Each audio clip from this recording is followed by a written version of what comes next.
Ձեր այն արտահայտությունը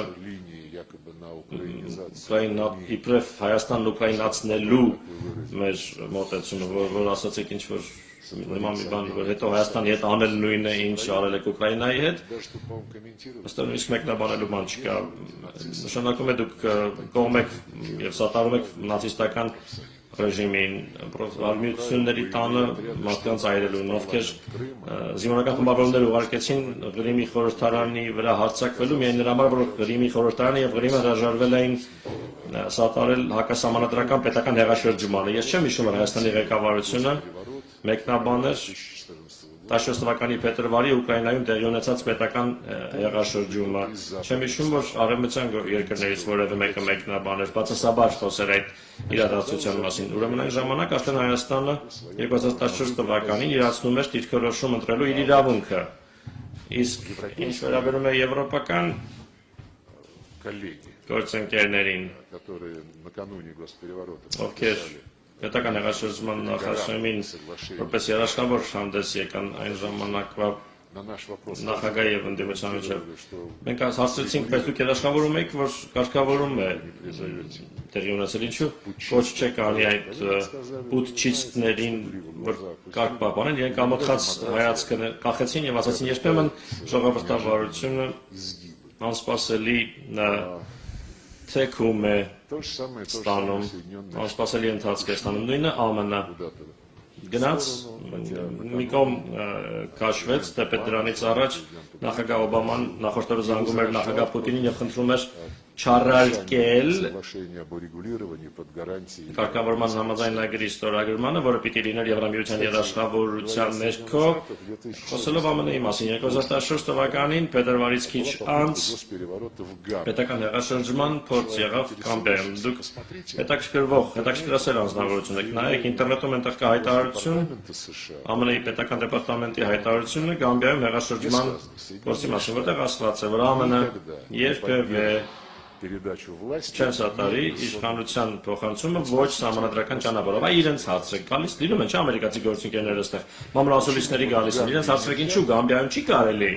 իսկ Ուկրաինայում կարելի է։ Իրենք հավանաբար կասեն ինչ-որ բան, ինչ-որ սուբյեկտիվ հանգամանքների մասին, բայց իրականում Գամբիայում կառավարություն էր, որին ամերիկացիները սատարում էին, իսկ Ուկրաինայում նախագահ էր, ում իրենք ուզում էին իշխանազրկել և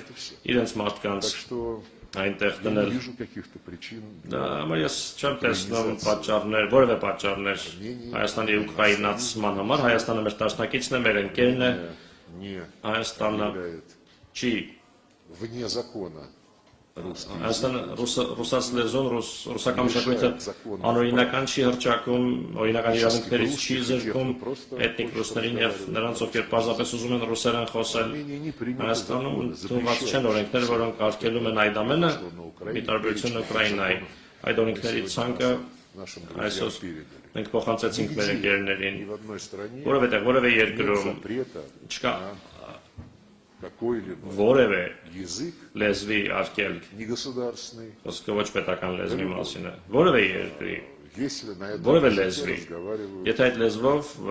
խոսողները քո երկրի բնակիչներն են, մենք բազեցինք, որ Հայաստանում արգելված չէ ադրբեջաներենը, իմիջայլոց Ադրբեջանում, այդ թվում այժմ նաև Ղարաբաղում, ժամանակությամբ Ադրբեջանի արգելված չէ հայոց լեզուն, իսկ այ Ուկրաինայում ռուսերենը արգելված է, Իսրայելում արաբերենը արգելված չէ, արաբական երկրներում եբրայերենը արգելված չէ։ Ուկրաինան այդ առումով ունիկալ պետություն է, երբ մենք լսում ենք Եվրահանձնաժողովի ընդայնման հանձնակատարի հայտարարությունները,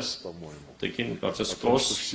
ասում է, իբրև ամբողջ Ուկրաինան կատարել է բոլոր նախնական պայմանները և կարելի է սկսել անդամակցության բանակցությունները, և այն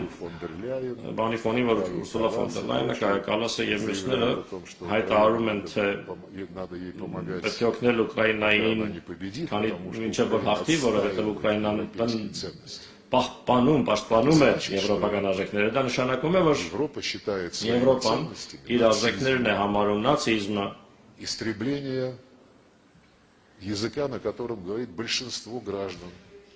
Այն լեզվի ոչնչացումը, որով խոսում են տվյալ պետության Ուկրաինայի քաղաքացիների մեծամասնությունը, ինչ ուկրաինացման, Հայաստանի ինչ ուկրաինացման մասին կարող է խոսքը գնալ։ Հայաստանը քաղաքակիրթ երկիր է։ Вот. Но вы опубликуйте. Դուք հրապարակեք ձեր հարցը ամեն դեպքում։ Իմ պատասխանները պարտադիր չէ։